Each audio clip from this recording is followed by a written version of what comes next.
Voici la ville de Sainte-Terre, la troisième plus grande municipalité du Québec en raison de son énorme superficie de 16 324 km².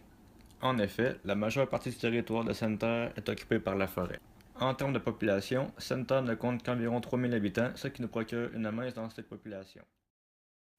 Voici la rivière Belle, autrefois appelée rivière Nottaoué. Elle a servi comme centre d'échange de fourrure par la compagnie de la baie d'Hudson, ce qui a occasionné la création et l'expansion de la ville de Sainte-Terre.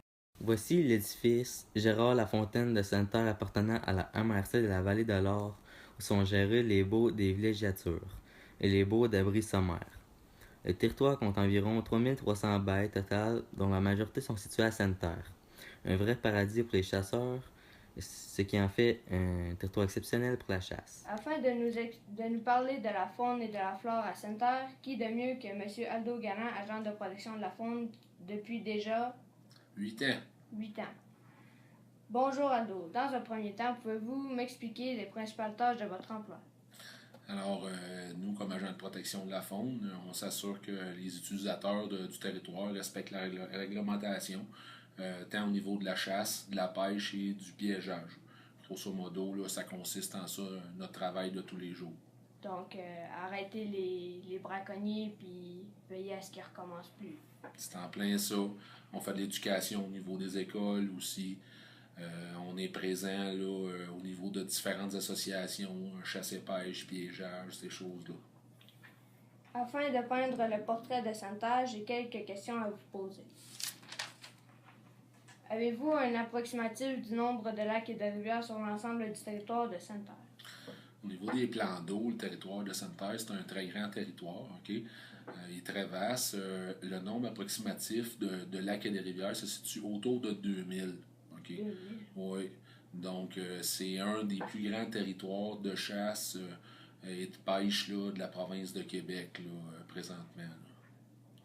Pourriez-vous nous dire le nombre exact de pourvoiries sur le territoire de Sainte-Terre? Oui, au niveau des pourvoiries, dans le fond, c'est divisé en deux catégories. Les pourvoyeurs à droit exclusif et les pourvoyeurs à droit non exclusif. La différence entre les deux, c'est que les pourvoiries à droit exclusif ont des droits directement sur un territoire donné, que ce soit pour la chasse, la pêche, le piégeage. Des pourvoyeurs exclusifs comme ça, on en a 6 qui sont situés à l'est du territoire. Puis, pour ce qui est des pourvoyeurs non exclusifs, eux, ils n'ont pas de droit spécifique sur un territoire donné. Ils peuvent agir sur l'ensemble du territoire. Dans le fond, on en a une douzaine là, qui sont situés un peu partout sur le territoire du bureau de Sainte-Terre.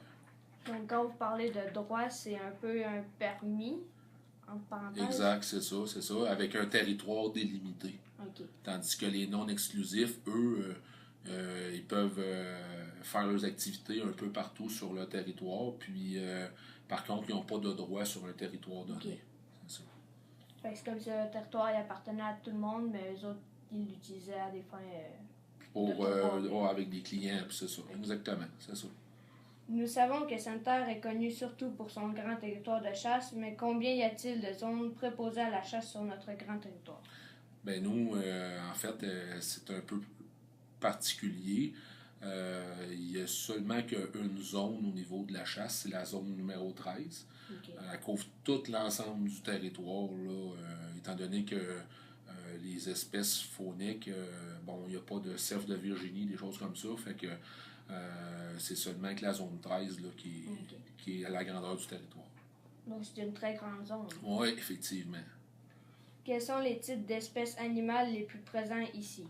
Bien, naturellement, au niveau des animaux, on a l'orignal, la chasse à l'orignal qui est très populaire. Donc, les orignales, il y en a quand même en bonne quantité. Ils ont grand, par exemple, pour courir. Puis, donc, la population est présente en grand nombre, mais est diluée aussi vu l'espace vert qu'ils ont pour leurs habitats. Au niveau des ours, il y a aussi beaucoup d'ours noirs sur le territoire de Sainte-Terre également. Puis, il y a toutes les espèces d'animaux à fourrure, que ce soit les castors, les loups, coyotes, martres, etc., qui font le bonheur là, des trappeurs lors des saisons de piégeage. Donc, c'est une grande diversité. Exactement. Avez-vous quelque chose de spécial à mentionner à propos de notre vaste territoire, soit un inconvénient ou un avantage? Ben, nous, en fait, le territoire ici, c'est très plaisant au niveau des utilisateurs, ces choses-là, parce que la forêt, c'est une forêt qui est très majoritairement publique. Il y a juste des petits îlots qui sont privés alentour de la ville.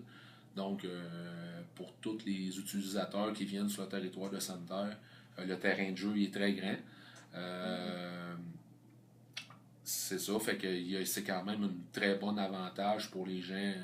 Habituellement, il y a de la place pour tout le monde. C'est de même qu'on peut dire ça. Pour ce qui concerne votre travail à vous, est-ce que c'est un avantage ou un inconvénient d'avoir un vaste territoire comme ça? Ben, c'est sûr que des fois, c'est problématique parce qu'on peut pas être partout en même temps. Mais d'un autre côté, on a des différentes techniques pour travailler, étant donné que le territoire il est très grand. Puis des fois, il y a d'autres bureaux qui viennent nous aider aussi un peu partout sur le territoire.